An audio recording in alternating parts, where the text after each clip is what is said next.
우리 좌우 옆에 분들이랑 인사 한번 나눌까요? 잘 오셨습니다. 예. 한번 인사 좀 한번 나눠주시고, 예, 감사합니다. 네. 예. 오늘은 계속 진행되던 요한계시록 7교회 시리즈를 잠시 멈추고 갈라디아서를 한 주 상고하려고 합니다. 오늘 설교의 제목을 우리 학생들 중에, 자녀들 중에 누가 한번 큰 목소리로 한번 오늘 설교의 제목을 한번 읽어봐 주시겠어요? 아무나 좋으니까. 자, 제목을 누가 한번, 아무나 좋으니까 우리 자녀들 중에. 자, 시작. 크게 다시 한번 크게 시작. 그래요. 그리스도 예수의 사람들은 이라는 제목을 가지고 오늘 말씀을 좀 상고하려고 합니다. 저는 보통 설교 제목을 구할 때 본문에서 이 한 문장, 한 단어를 제가 발췌해서 제목을 정하려고 노력하는 편입니다. 오늘 24절을 보니까요, 그리스도 예수의 사람들은 육체와 함께 그 정욕과 탐심을 십자가에 못 박았다라고 기록하고 있습니다. 그래서 오늘 제목이 그리스도 예수의 사람들은입니다. 우리는 오늘 종려주일을 지내고 있습니다. 그리고 한 주간 동안 고난주간을 보내게 될 것입니다. 주님께서 십자가의 길을 걸으셨습니다. 각 교회들마다 이 고난주간을 의미 있게 보내려는 다양한 시도들을 하고 있는 것 같습니다. 그런데 그러한 시도들에 앞서서 기본적으로 선행되어야 할 것이 있다면, 고난주간은 우리가 그리스도의 십자가를 뒤따르면서 십자가의 도를 실천하는 제자가 되는 것에 초점이 먼저 맞춰줘야 할 것입니다. 고난주간을 보내면서 우리가 던져야 할 중요한 질문이 하나 있다면, 이 시대의 예수 그리스도의 사람들은 어떻게 해야 그분이 가신 그 길을 바르게 따라갈 수 있을까 하는 질문입니다. 이 고난주간을 맞아서 우리에게 이 질문이 필요하다는 거예요. 그리스도 예수의 사람들은 어떻게 해야 그분이 가신 그 길을 바르게 따라갈 수 있을까? 고난주간을 통해 매일의 삶이 더욱 예수를 깊이 따르고 더 바르게 쫓아가려는 그런 노력이 없다면 우리의 고난주간은 그저 아침에 밥 한 끼 굶자라는 그런 구호, 1년에 한 주간 안 하던 새벽 기도하자라는 구호, 빛바랜 종교적 구호가 되고 말 것입니다. 이번 한 주간 매일 새벽마다 이 갈라디아서 말씀을 함께 묵상하며 이 땅에서 살아가고 있는 그리스도 예수의 사람들인 우리는 어떻게 예수를 믿어야 하며 어떻게 그분이 가신 십자가의 길을 바르게 따라갈 수 있을까 함께 묵상하고 고민하고 또 기도하고 실천하는 자리로 나아가려고 합니다. 여러분, 2000년 교회 역사 속에서 교회 안에는 보통 두 가지의 극단적인 신앙 양태가 존재해 왔습니다. 하나는 율법주의입니다. 그리고 또 하나는 방종주의였습니다. 지금 이 바울 사도는 갈라디아서를 쓰면서요, 이 두 가지 문제를 모두 다루고 있는 거예요. 한쪽은 율법주의, 한쪽은 방종주의, 이 두 가지 문제를 함께 다루고 있습니다. 갈라디아서 앞부분을 할애해서는 율법주의의 잘못을 지적하고 있습니다. 너희들 왜 다시 그 율법주의로 돌아가려고 하느냐 꾸짖고 있는 거죠.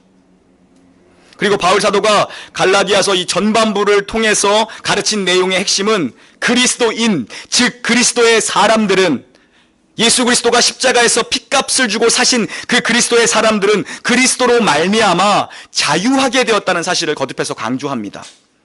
하지만 이제 후반부로 들어오면서 그 반대편에 있는 자들, 무절제한 자유, 방종으로 치닫고 있는 사람들을 염두에 두고 계속해서 편지를 이제 써가고 있는 거예요.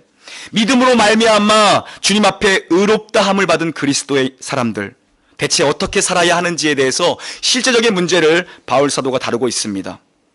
여러분, 자유는 그 주님이 주신 위대한 선물입니다. 주님은 십자가에서 우리에게 자유를 주셨습니다. 그러나 모든 가치 있는 선물들은 선용과 악용이 공존하듯이, 예를 들어 아이들에게 스마트폰을 주는 것에 대한 문제를 생각해 보십시오. 선용과 악용이 공존합니다. 성에 대한 얘기를 한번 생각해 보십시오. 성이 선용될 때에는 가정의 행복을 지키는 가장 제일 요소일 것입니다. 하지만 이것이 잘못 사용되고 남용될 때에는 가정을 붕괴시키는 제1의 요소가 되죠. 돈도 마찬가지 아닙니까, 여러분? 돈을 생각해 보세요. 돈 얼마나 좋은 것입니까? 그 생각만 해도 저 벌써 웃고 있잖아요. 어떤 책 제목이 이런 제목이 있습니다. 나는 예수님 다음으로 돈이 좋아요. 훌륭한 사람 아닙니까? 예수님보다 돈이 안 좋은 게 얼마나 훌륭한 일입니까? 아주 솔직한 고백이라고 저는 생각합니다. 여러분 중에 돈 안 좋아하시는 분 있으신가요? 여러분, 돈은 선물입니다. 그러나 돈이 잘못 사용되어지면 우리의 탐욕으로 남용되어질 수 있는 비극을 초래하지 않습니까? 자유도 마찬가지라고 생각합니다.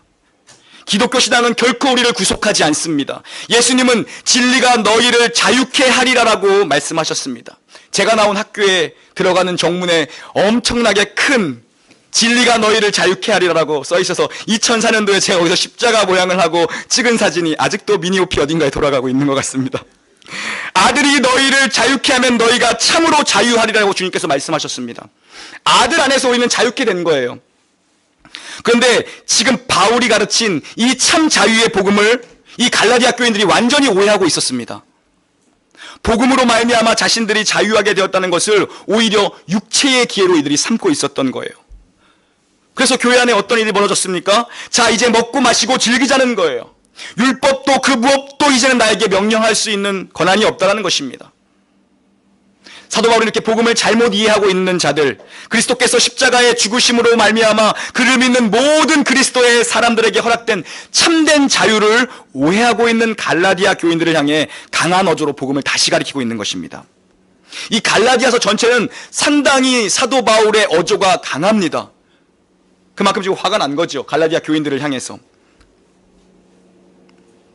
여러분, 이것이 비단 이 사도 바울 시대의 이야기입니까? 그렇지 않죠. 어느 시대나 이렇게 그리스도 안에서의 자유를 육체의 기회로 삼는 자들이 있었습니다. 특별히 현재 기독교는 점점 더 방종주의 세태가 만연해지고 있습니다. 점점 더 갈 것입니다. 편한 대로, 입맛대로, 기준대로 신앙생활을 하려는 자들이 점점 넘쳐날 것입니다. 그러나 우리는 기독교의 자유를 이런 식으로 결단코 오해해서는 안 된다는 것입니다. 성경이 말하는 참 자유는 이러한 성질이 아니라는 것입니다. 우리가 거듭나고 우리가 예수를 믿게 되었을 때 성령님은 우리에게 분명히 자유를 주셨습니다. 몇 가지 영역에서 명확한 자유를 주셨습니다. 첫 번째는 죄로부터의 자유입니다. 죄로부터의 자유. 우리가 허락받은 자유는 본질적으로 죄로부터의 자유이지 죄를 지을 자유가 아니라는 것입니다. 근데 사람들이 오해한 것입니다. 이 부분을. 이런 자유를 오해한 자들이 방종주의로 빠지게 된 것입니다.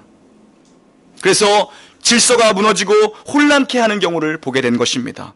우리가 오해하지 말아야 할 것이 이것입니다. 성령께서 그리스도의 사람들에게, 그 신자에게 부어주시는 자유는 죄를 지을 자유가 아니라 죄로부터의 자유입니다.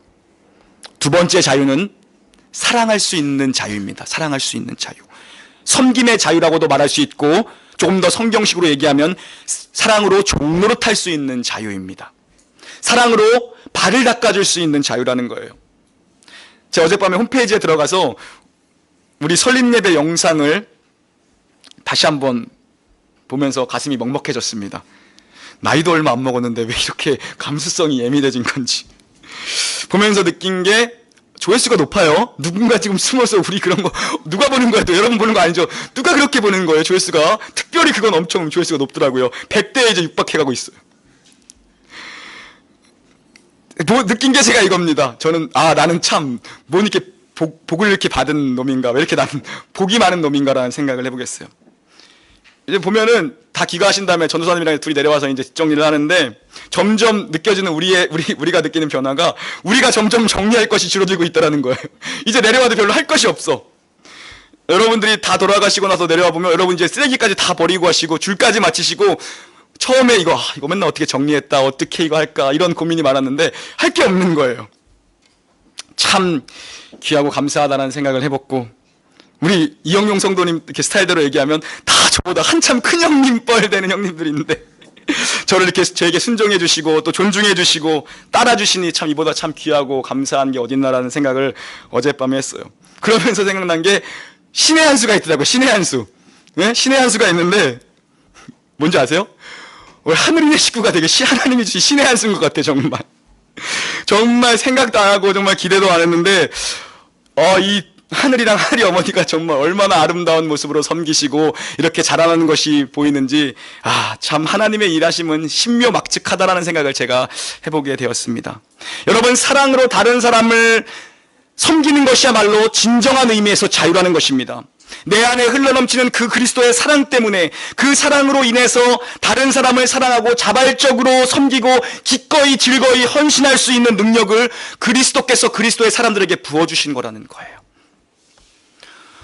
우리 주 예수 그리스도께서는 십자가상에서 사랑의 종노릇이 무엇인지를 명확하게 그의 제자들에게 온 인류에 보여주셨습니다. 예수님이야말로 참 자유하신 분이시죠. 그분은 전능하신 하나님, 그분은 어느 것에도 갇힐 수 없고 어느 것에도 그분에게 권한을 제할 수 있는 사람이 없습니다. 아무것도 어느 피조물도 그분의 전능하신 자유를 제한할 수 없어요. 그 어떤 권세도 그 어떤 권위도 그분께 무엇을 요구할 수 없는 것이 바로 그분이십니다. 그런 분이 어떻게 얼마나 여러분 낮아지셨습니까?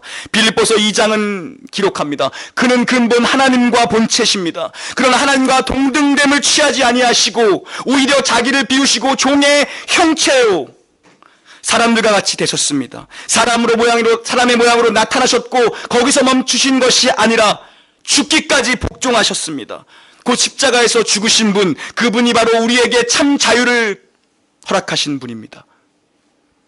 이것이 바로 바울 사도가 사랑으로 종노릇하라고 권면할 때에 바울 사도의 마음을 가득 잡고 있었던 가치관이었습니다.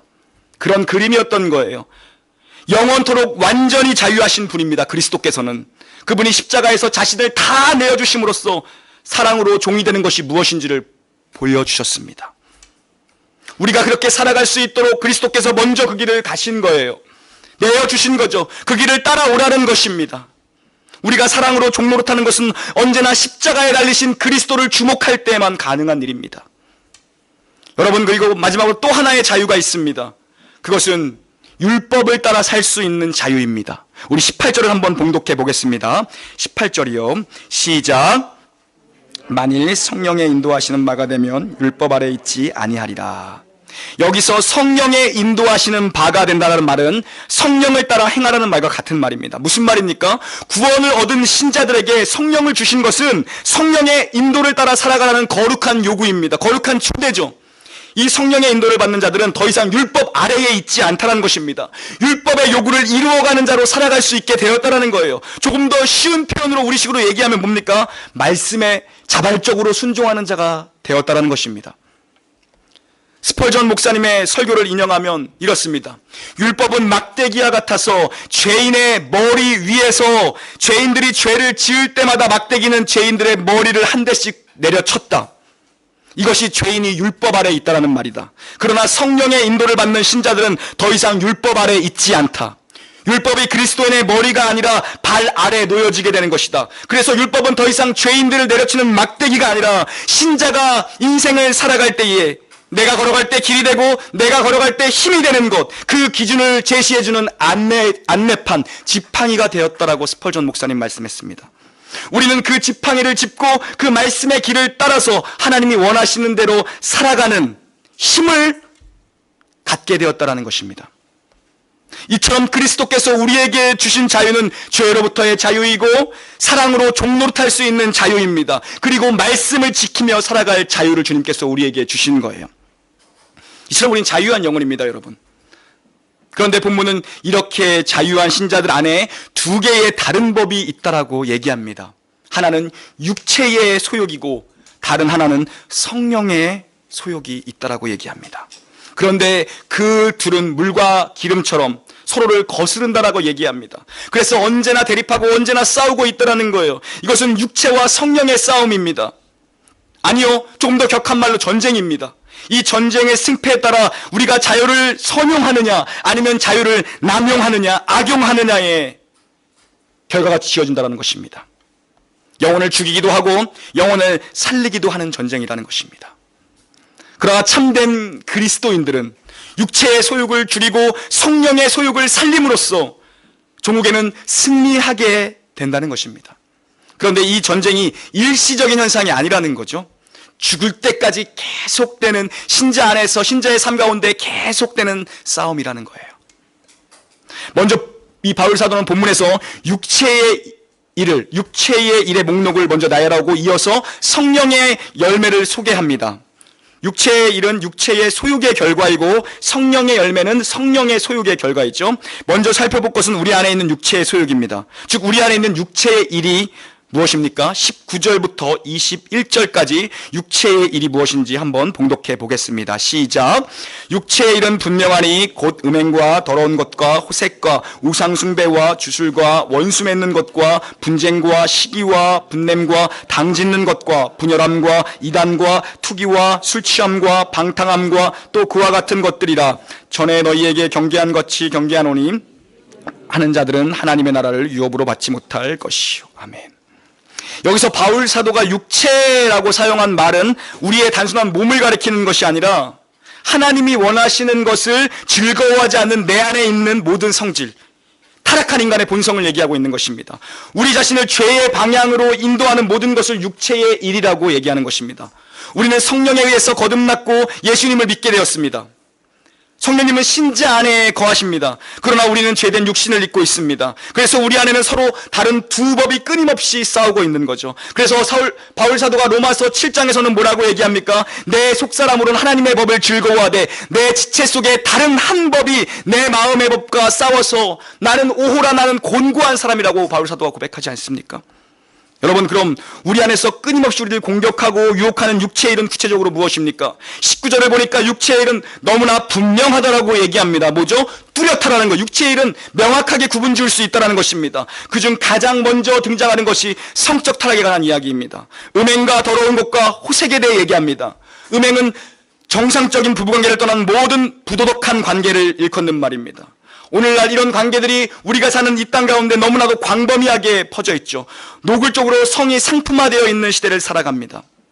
그리고 이것은 단순히 행위만의 문제를 얘기하는 것이 아니라 생각 속에서도 수많은 그리스도인들을 무너뜨리고 있다는 것입니다. 여기서 더러운 것이라고 표현된 것이 바로 생각 속에 속한 모든 음란한 것들을 이야기합니다.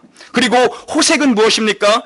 거침없고 무절제한 성적 방종에 빠져있는 중독된 상태를 호색이라고 이야기하는 것입니다. 첫 번째 부류는 성에 관한 부류였습니다. 이어지는 육체의 일은 우상숭배에 관한 일입니다. 우상숭배. 우상숭배가 여러분 무엇입니까? 하나님보다 우위에 두고 있는 모든 가치들, 우선순위들을 이야기합니다. 여러분의 인생의 첫 번째 자리는 하나님이 계십니까? 아니면 다른 것이 그것에 존재하고 있습니까? 우리가 하나님 외에 다른 것을 숭배한다고 여길 정도로 사랑하고 추구하며 살아가는 모든 것이 우상숭배라는 것입니다. 술수는 무엇입니까? 점을 치는 주술적 행위를 얘기합니다. 그리스도인들도 많은 사람들이 점을 보는 사람들이 많다라고 합니다. 오죽하면 농담 중에 점집에 가서 집사님, 권사님 하면 돌아보는 사람이 3분의 1은 된다는 농담 섞인 이야기도 있지 않습니까?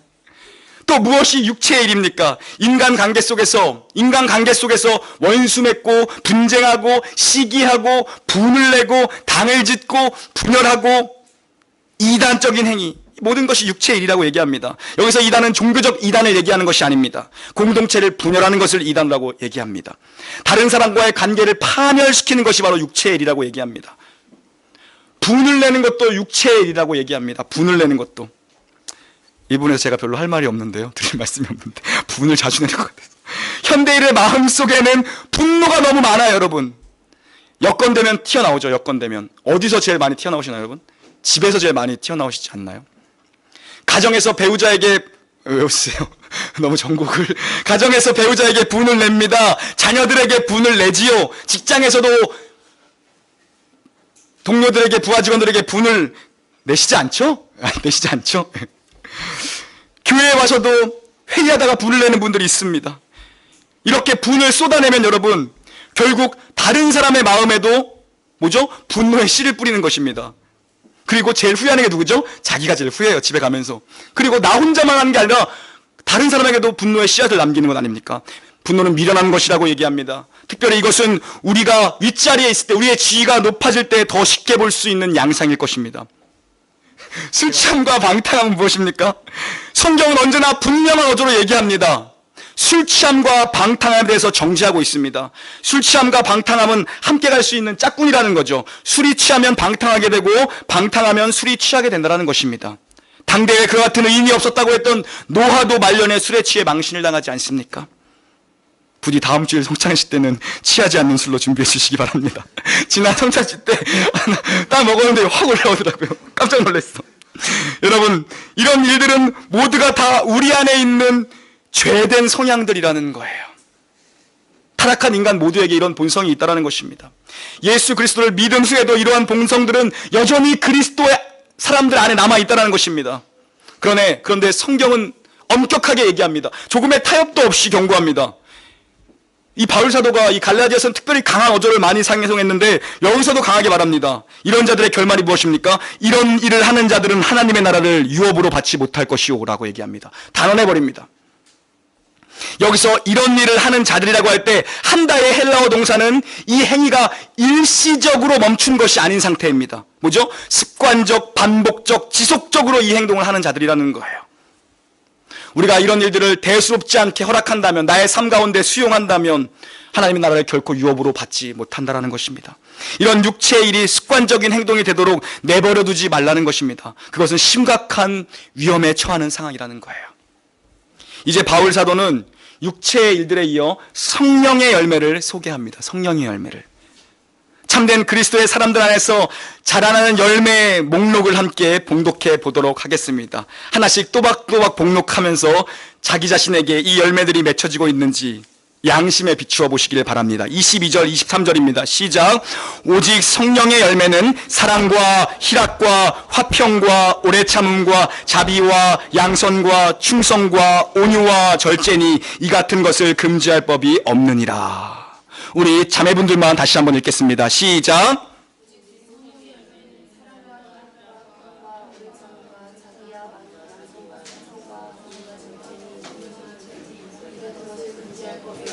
우리 형제분들만 시작. 오직 성령의 열매는 사랑과 희락과 화평과 오래 참음과 자비와 양선과 충성과 온유와 절제니 이 같은 것을 금지할 법이 없느니라. 우리 자녀들만 다시 한번 자녀들만. 자, 시작.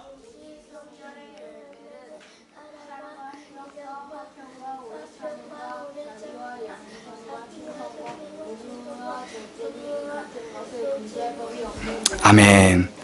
우리 안에 이러한 법들이, 이러한 열매들이 맺어지고 있습니까? 9가지 중 몇 가지 열매가 여러분 안에서 맺혀지고 있습니까? 그런데 그리스도 예수의 사람들에게는 이러한 성령의 열매는 필연적이라고 얘기합니다. 여러분 안에 사랑이 자라고 있습니까? 사랑의 열매가 맺히고 있습니까? 사랑은 다른 모든 특징들을 대표하는 것이고 사랑이 근원입니다. 가장 근본적인 것이 사랑이라는 거죠. 사랑은 어떻습니까? 사랑은 오래 참습니다. 사랑은 온유합니다. 사랑은 시기하지 않고 자랑하지도 않습니다. 사랑은 교만하지 않습니다. 사랑은 절대 무례히 행치 않습니다. 사랑은 자기 유익을 구하지도 않습니다. 성내지 아니합니다. 신자의 믿음은 사랑으로서 표현되는 것입니다. 사랑은 하나님을 사랑하고 이웃을 사랑하는 모든 율법을 다 성취하는 것입니다. 희락이 무엇입니까? 하나님 안에서 즐거워하고 하나님만으로 만족하는 것입니다. 기쁨을 누리는 것입니다. 이것은 복음으로부터 참된 기쁨을 누리는 것입니다. 여러분 안에 주님으로 만족하는 기쁨이 있으십니까? 화평은 무엇입니까? 하나님과 관계가 화목한 상태에서 인간들과도 화목한 상태를 얘기합니다. 사랑은 오래 참음은 두 가지 관점으로 볼 수 있습니다. 하나는 힘든 상황과 관련된 것이고 하나는 뭐죠? 힘든 사람과 관련된 것입니다. 눈앞에 펼쳐진 삶의 고난을 이기게 하는 것은 바로 성령의 열매입니다. 여러분이 힘든 상황을 이기게 하는 것이 성령의 열매라는 것입니다. 그리고 자기와 다를 뿐 아니라 자기의 기준에 맞지 않는 사람을 오래 참음으로 기다려주는 것, 이것도 성령의 열매입니다. 오래 참음은 상황과 사람과 관계가 있는 것이죠. 이것은 마치 하나님께서 오래 참으심으로 저를 받아주신 것처럼 완고한 우리를 받아주신 것 같은 회개치 않음을 오래도록 기다려주신 그것과 같은 것입니다. 자비는 다른 사람을 배려하고 도와주고 돌보려는 태도죠. 양선은 무엇입니까? 베풀기를 기뻐하는 태도입니다. 관대하고 후한 마음씨, 넉넉함입니다. 넉넉함. 충성은 무엇입니까? 단순히 성실한 것을 얘기하는 것이 아니라 하나님을 신뢰하는 그 믿음으로 가득 찬 상태, 하나님을 향한 영적 자신감, 하나님께서 내 인생 책임지실 것이라고 그 확신 가운데에서 나오는 신뢰와 자신감이죠. 충성입니다. 온유는 무엇입니까?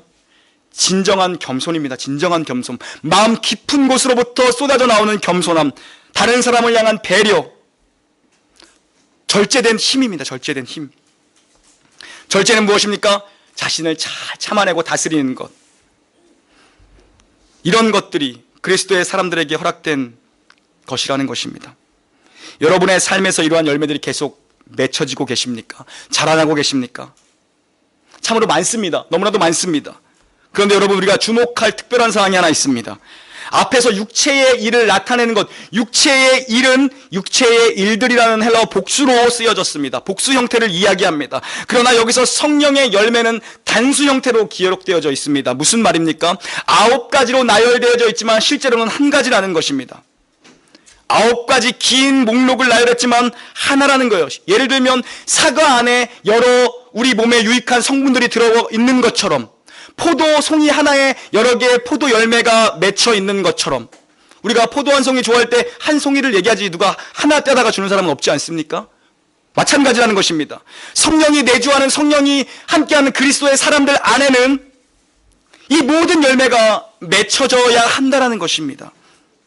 물론 다른 것이 있다라면은 그 열매가 하나인데 그 열매의 크기나 물이 익어가는 정도가 사람마다 차이가 물론 있을 수 있겠죠. 믿음의 분량과 믿음의 자람에 따라 차이가 있을 수 있겠죠. 하지만 모든 이 9가지 열매가 여러분의 삶 가운데에, 여러분의 내적 변화 가운데 다 맺혀져야 한다는 것입니다.